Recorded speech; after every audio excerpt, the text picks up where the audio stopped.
तमाम ये फ़ोटोज़ भी साथ लेके बैठे हुए हैं। इनकी बेटी की ये पोस्टमार्टम हाउस की तमाम फ़ोटोज़ हैं ये।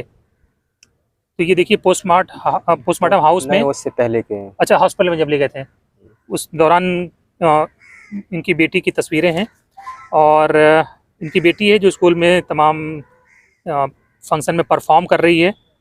तो हमने कहा कि इतनी हड्डियां टूट जाएंगी, इतनी चोटें आ जाएंगी, तो कहने लगे तो फिर हो सकता है 5 मंजिल से गिर गई हो, क्योंकि वो बिल्डिंग 5 मंजिल पे ही जाके खुलती है, बीच में खुलती नहीं है। 5 मंजिल से कोई गिरेगा तो 5 मंजिल से गिरे हुए व्यक्ति की उसी जो हालत होती है वो तो अजीब ही होती है। वो पूरी तरह से, एक तरह से पूरा शरीर डैमेज हो जाता है, काफी ब्लड दाएं बाएं बहुत ब्लड फैला होता है।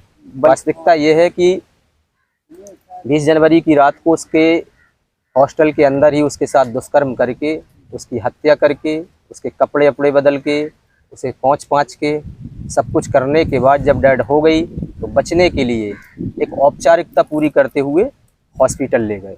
वो कुछ बात को बताना चाह रही थी, उसके साथ कुछ अनहोनी हुई थी जिसको वो हमें लोगों को बताना चाह रही थी। इन लोगों ने मना किया होगा, नहीं मानी, तो उसी टाइम उसको मार दिया गया और कपड़े अपड़े बदल के, हाँ, राजफास ना हो जाए, और राज को दबाने के लिए कपड़े अपड़े बदल के सारी व्यवस्था बना के और हॉस्पिटल ले गए ताकि उनकी औपचारिकताएं भी पूरी दिखाई दे। ये पवन सिंह चौहान ने दबाव में खुद कटवाई, जिससे केस की दिशा बदल गई पूरी। आप बीजेपी एमएलसी के उन्हीं का स्कूल है क्या? उन्हीं का स्कूल है।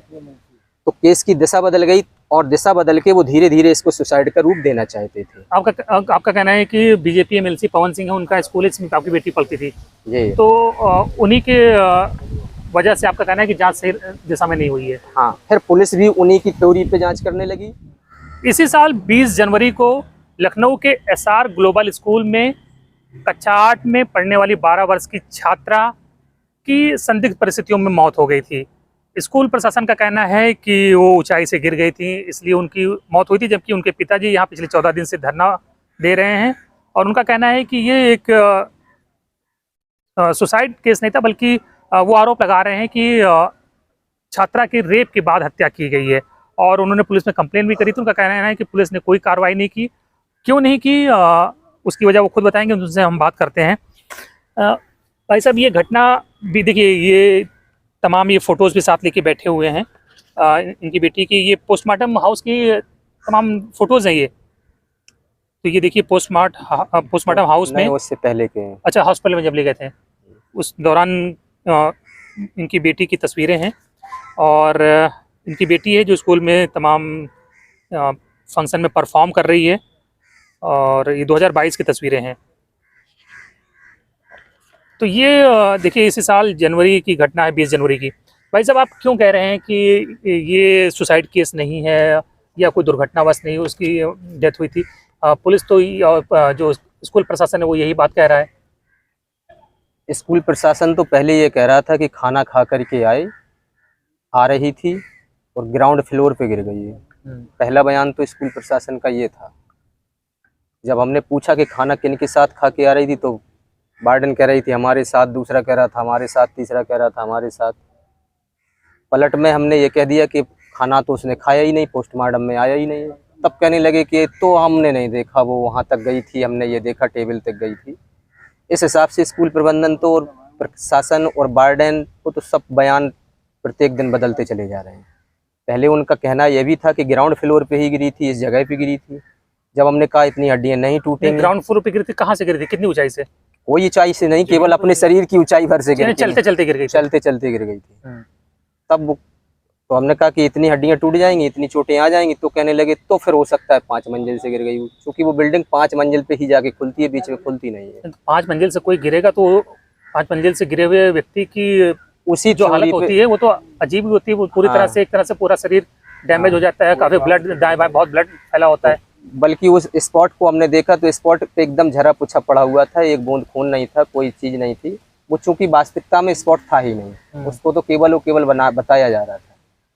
वास्तविकता ये है कि 20 जनवरी की रात को उसके हॉस्टल के अंदर ही उसके साथ दुष्कर्म करके, उसकी हत्या करके, उसके कपड़े अपड़े बदल के, उसे पहुँच के सब कुछ करने के बाद जब डेड हो गई तो बचने के लिए एक औपचारिकता पूरी करते हुए हॉस्पिटल ले गए। और ये हॉस्पिटल ले जाने के बाद जब हॉस्पिटल में डेड घोषित हो गई, चिट्ठी बन के थाने को जा चुकी, तब हमको फ़ोन करके ये बताया कि मेस से खाना खा के आ रही थी और ग्राउंड फ्लोर पे गिर गई है, बेहोश है, हम इसे हॉस्पिटल ले जा रहे हैं। ये भी उन्होंने झूठ बोला। लेकिन ठीक इसी घटना से पहले आपने एक बयान दिया है कि इसी ठीक घटना से पहले आपकी बात हुई थी, हाँ। तब वो आपको कुछ बताना चाह रही थी। घटना के 30-40 मिनट पहले हमारी बेटी से मैंने राजी खुशी जानने के लिए फ़ोन किया था, 7:57 पे मॉर्निंग में, शाम को ही। शाम को, अच्छा ये ठीक। ये शाम की घटना है, शाम को ही किया था। तो मोनिका के फ़ोन पे फ़ोन करते थे, चूँकि मोनिका वहाँ की रूममेट टीचर थी। बेटी के पास फ़ोन रखने का कोई अलाउ नहीं था वहाँ पे, छोटी क्लास की बच्चियों को फ़ोन नहीं दिया जाता था। तो मोनिका ने कहा कि हमने फ़ोन लगाया तो उनका जवाब आया कि सारे बच्चे खाना खाने चले गए, प्रिया ये लेटी हैं। तो हमने कहा बात कराइए क्यों लेटी हैं। इससे साफ़ हो गया था कि केवल मोनिका और प्रिया ही अकेली रूम में थी। जब प्रिया से हमने अपनी बिटिया से बात की तो बहुत दबी हुई थी, इतना दबी हुई थी कि वो बिल्कुल जरा सी आवाज़ उसकी निकल रही थी। वो कह रही थी कि मैं बहुत परेशान हूँ, थकी हुई हूँ। तो हमने कहा क्या कारण है थकी होने का, क्यों परेशानी है, भूख लगी है, मतलब खाना नहीं खाया इससे वीकनेस हो रही है, या आपको कोई तबीयत ख़राब है। तो उसने कहा नहीं तबीयत ख़राब नहीं है, खाना भी खाया नहीं। तो हमने कहा खाना खा लीजिए, नहीं मैस बंद हो जाएगा। तो उसने कहा ठीक है हम खाना खा के फिर आपसे बात करते हैं। चूँकि वो हमें कुछ बताना चाह रही थी, मैम सामने खड़ी थी, इसलिए वो नहीं बता पाई। कहा मैम से कि मैम इनको खाना खिलवा लाइए, इसके बाद बात करते हैं। बस सीधा 9:04 पे फ़ोन आया कि आपकी बेटी, मेरी ही बात से जोड़ दिया कि खाना खा के आ रही थी और ग्राउंड फ्लोर पे ही चलते चलते गिर गई, जो कि बेहोश है, हम उसे हॉस्पिटल ले जा रहे हैं। वो कुछ बात को बताना चाह रही थी, उसके साथ कुछ अनहोनी हुई थी जिसको वो हमें लोगों को बताना चाह रही थी। इन लोगों ने मना किया होगा, नहीं मानी, तो उसी टाइम उसको मार दिया गया और कपड़े वपड़े बदल के, हाँ राजफास ना हो जाए, और राज को दबाने के लिए कपड़े वपड़े बदल के सारी व्यवस्था बना के और हॉस्पिटल ले गए ताकि उनकी औपचारिकताएं भी पूरी दिखाई दे। पोस्टमार्टम रिपोर्ट में क्या क्या इंजरी आई है? इसके बाद पोस्टमार्टम जब हुआ तो पोस्टमार्टम में देखा गया कि उसके सीने में एक ऐसी जगह चोट है इतना, जिससे पसलियां टूट गई।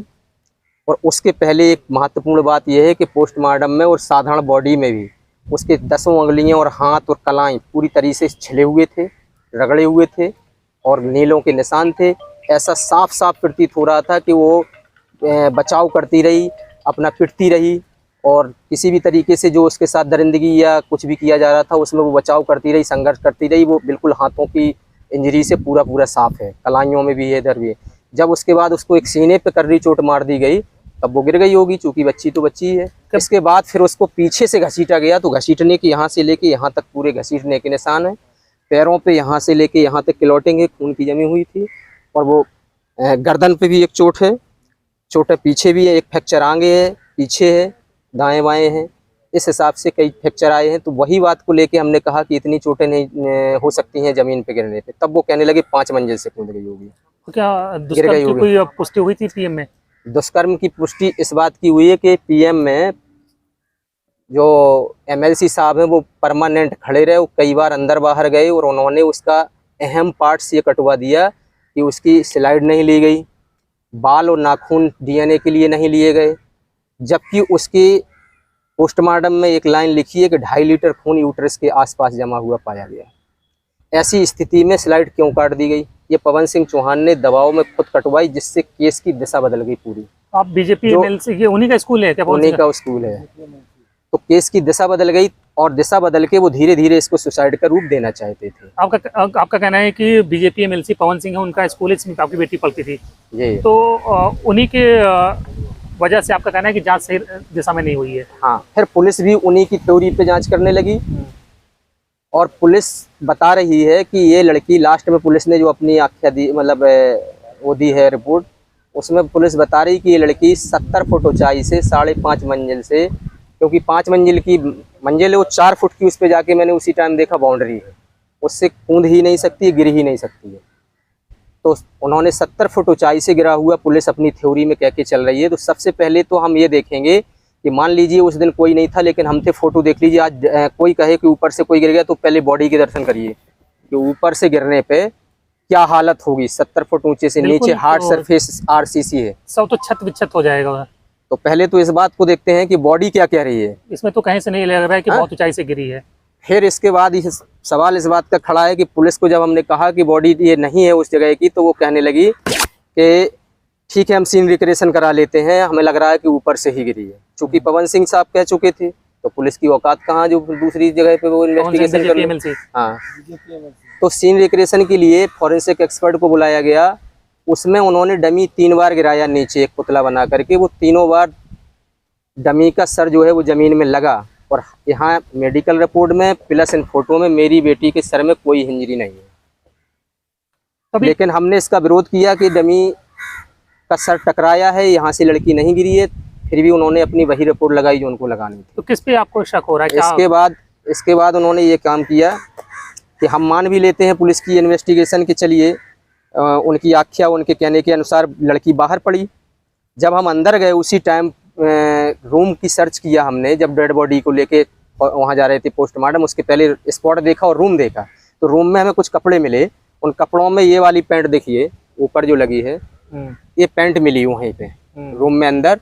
इस पैंट में खून लगा हुआ है और भिड़ा हुआ है। ओरिजिनल पैंट ये है इसका। इसको FSL विधि विज्ञान प्रयोगशाला भेजा गया, इसमें खून मैच होके आया। तो हम पुलिस की ये थ्योरी मान लेते हैं कि प्रिया बाहर कूद गई और बाहर पड़ी थी, तो पैंट अंदर कैसे पहुंच गया? किसने भेजा ये पैंट? कैसे पहुंचा ये पैंट?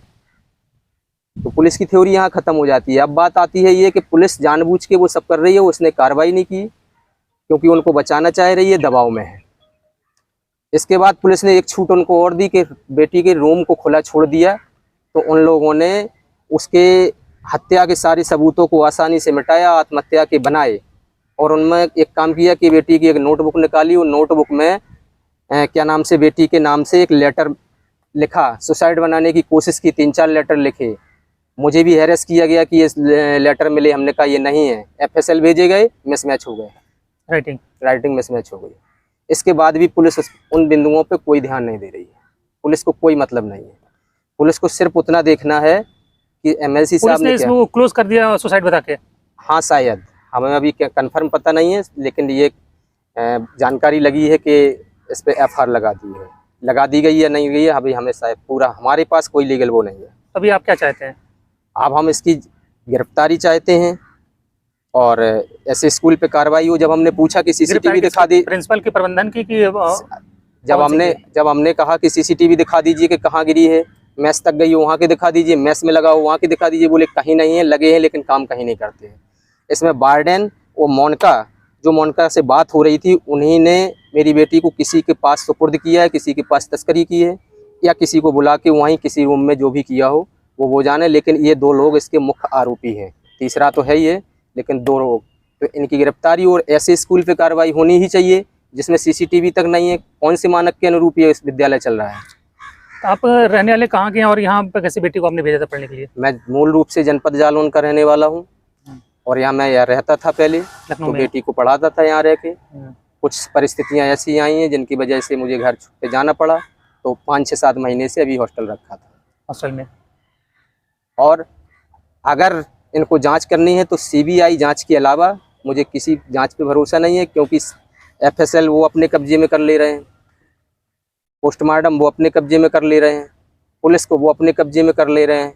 तो कैसे न्याय मिल पाएगा बगैर फेयर इन्वेस्टिगेशन के? वो केवल CBI कर सकती है। उनके आपका कहना है कि चूंकि ये स्कूल BJP MLC का है, पवन सिंह का, इसलिए वो जांच सही से नहीं होने दे रहे हैं, पुलिस उनके प्रभाव में है। जी बिल्कुल। तो लगता है कि CBI की मांग आपकी मानी जाएगी? क्यों ना मांगी जानी चाहिए, पहले तो ये बताइए। नहीं, क्या हम ऐसी चीज मांग रहे हैं हम जो देने योग्य नहीं है? बताइए, क्या बेटियों को न्याय नहीं मिलना चाहिए? तो जनवरी से, यानी कि 6 महीने हो गए घटना को। 6 महीने हो गए। पहले हमको घुमाते रहे कि FSL से ये रिपोर्ट नहीं आई, वो नहीं आई, आपके सब देखा जाएगा, सब किया जाएगा। उसके बाद में सुनने को आया कि अपना उन्होंने इन्वेस्टिगेशन बंद कर दी, तब जाके हम धरने पे बैठे हैं। धरने पे हम साथ गाँव के लोग हैं? हाँ, सब हमारे गाँव के लोग। अभी तो आप यहाँ खुले में बैठे हैं, बारिश भी आने वाली, मानसून का मौसम है, तो हट के जाने वाला नहीं है। तो आ जाएगी बारिश, क्या करेगी?